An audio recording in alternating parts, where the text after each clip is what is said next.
100%. I think we've trained well together, and he's completely different to what I am, and the same goes for him. When we talk, he likes a man that he can feed off, and I like a man that I can feed, basically. And we work together in training, and he gets on the end of my flick-ons. He reads me well, and hopefully it continues a partnership with more goals and assists.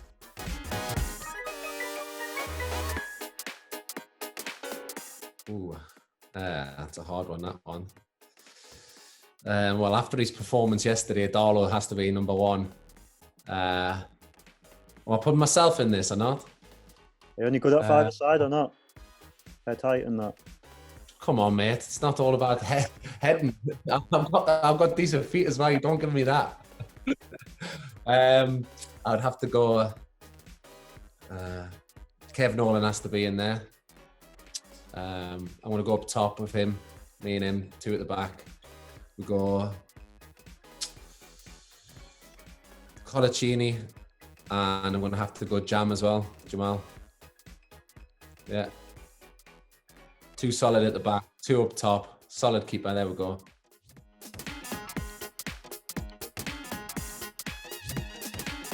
Oh, it's helped me massively. I think everyone can see that. I haven't really had a pre-season or had time off really than getting fit, breaking down, trying to get back fit too quickly, rushing injuries, trying to play when I shouldn't have been. And then obviously lockdown happened, and I got time to do that. I got time to relax, take a couple of weeks off, not do anything, let my body settle, and then basically have my own pre-season in lockdown, and then finish the season strong, and then start again with a proper pre-season. I think it's been obviously massive for me.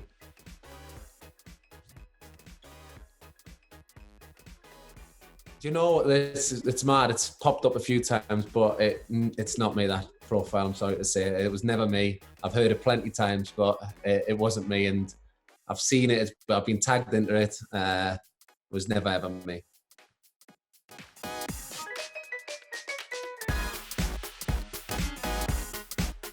Don't really have many regrets in football. I wish I did things differently, but I don't think I've got many regrets, to be honest. I think knowing what I know now, those are things that I wouldn't have done then. Obviously, it's just a learning curve, and if I could take the time back, I would be completely different. I think obviously the knowledge of the game, I think I've learned a lot. Obviously, the managers I've worked under, the players I've played with, has taught me a lot over the last 10, 15 years, you know, since I came through at Newcastle at 17. Then thinking who I was then, I was not the person I am now. And just generally as a person and a player, I think, like I say, no regrets. I am who I am, and that's what it is. But I would have done things differently, definitely.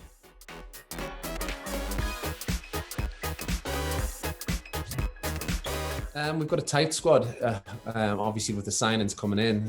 We've got a good little group. I kind of mix with everyone, to be honest. I mean, Paul Dummett, Mark Gillespie, obviously the Geordie lads, and then we've got the Bournemouth lads now. We've got a little school going on there, and I'm with the card schools. I'm involved with the lot of them, actually. I'm just a nomad. I'm just going everywhere with them all. But I'd probably say Matt Ritchie, to be honest. I'm with Matty the most, and his family are down the road as well. So we kind of stick together a lot.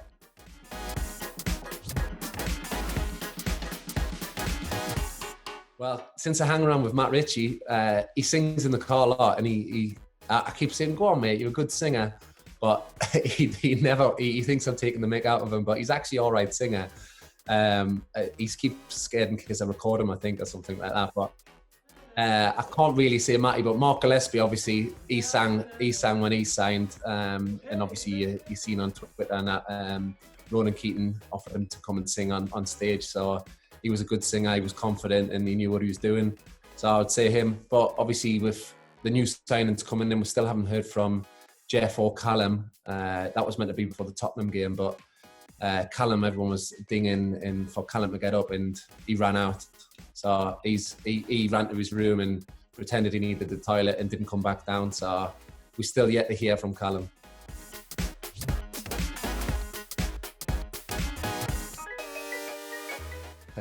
Chip butty. It was always the chip butty. That pasta king was pasta ming, we used to call it.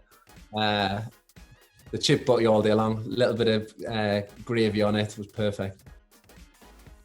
School dinner.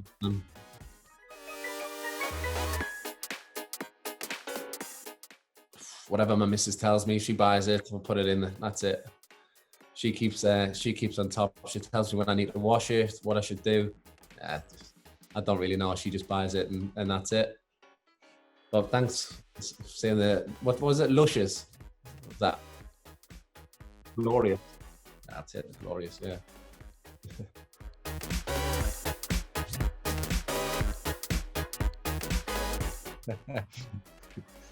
Well, obviously Neil's my mate, so he sent that in. But there's a story to this. Obviously, we went out when this was about 10 years ago now. We went out with all the lads, and when the lads' brothers was there, Tom, and he used to ask me questions like, how many keep-ups can I do? Have I ever scored an overhead kick? All these daft questions all the time, and all we are trying to do is have a nice night out. So I said, he needs to stop asking me these questions. He really needs to stop asking me because he's driving me mad. And then all of a sudden, out of nowhere, he's walked over and said, Andy, what do you prefer, a whip cross or a floaty cross? And I swear, we all start laughing. And it's obviously a running joke now. Every time when anyone says anything, Neil just brings it up. Anything about football, everyone just brings it up. But Tom's now living in Singapore, so further away the better. Now he's miles away, so he can't ask me any more of them questions. So it's that's a positive anyway. But Tom Phillips in Singapore, hello mate. Driven cross is the one if you want to know the answer. I don't think I've ever. Definitely not a whip one. Cheers, been good questions. I've enjoyed it.